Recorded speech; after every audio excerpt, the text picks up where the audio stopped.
For the second time this season, San Diego Opera is building an outdoor stage at Pechanga Sports Arena's parking lot for a drive-in production. Last October, it staged La Boheme. But spring dictates something a little more upbeat, so it's turning to Rossini's The Barber of Seville, says conductor Bruce Stasna. Rossini's great comedy, and it truly is, from the bel canto period, it sort of defines what comic Italian opera is in the early to middle 19th century. Its roots may be in the 19th century, but the groovy costumes for this production inspired director Katura Sticken to do a little update. Katura just told the cast in a meeting that we had earlier to sort of think of television during that area. And if we think of that, the strongest television moment she talked about was Laugh-In, particularly the cocktail hour in Laugh-In. Zany, lots of dancing, lots of color. So this is going to be a funny, fun, zany, colorful Barber. Rossini's opera, centering on the trickster Figaro, provides exactly the type of comedy to raise our spirits as quarantine restrictions begin to lift, says baritone David Pershall. I mean, this is the champagne of opera. It's light, it's bubbly, everybody feels good after they have a glass.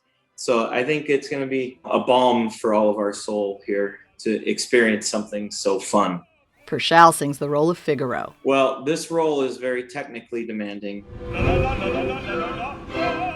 But Pershall relies on the conductor to help him overcome the challenges. Bruce is very in tune with the language, with the timing of the staging, and he's very helpful. Now, for those that aren't aware, the conductor's job is to get the group of musicians that are playing in the pit as accompaniment and the singers all together, playing the right pitches at the right time. And this one in particular has to be timed well, not just with the voice, but also with the acting.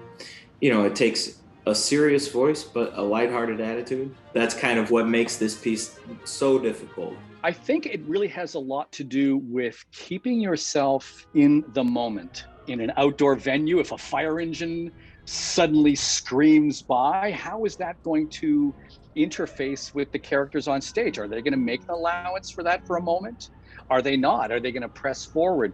Whichever way it does go, I have to be poised and ready to adapt instantaneously.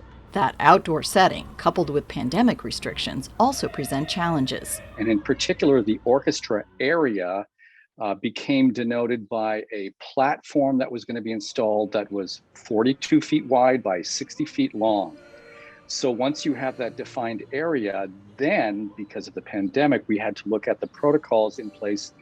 And so we are looking at spacing the instrumentalists according to whether they are masked players, violinists, or unmasked brass players and woodwind players. So the masked players, who they perform with their masks on, they have to have 6 feet of separation between each of the instruments.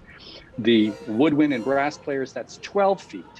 So then you have to take out your measuring tape and, well, how many players can you actually fit on a 42 by 60 foot orchestra platform? It's an enormous challenge. And the answer is 24.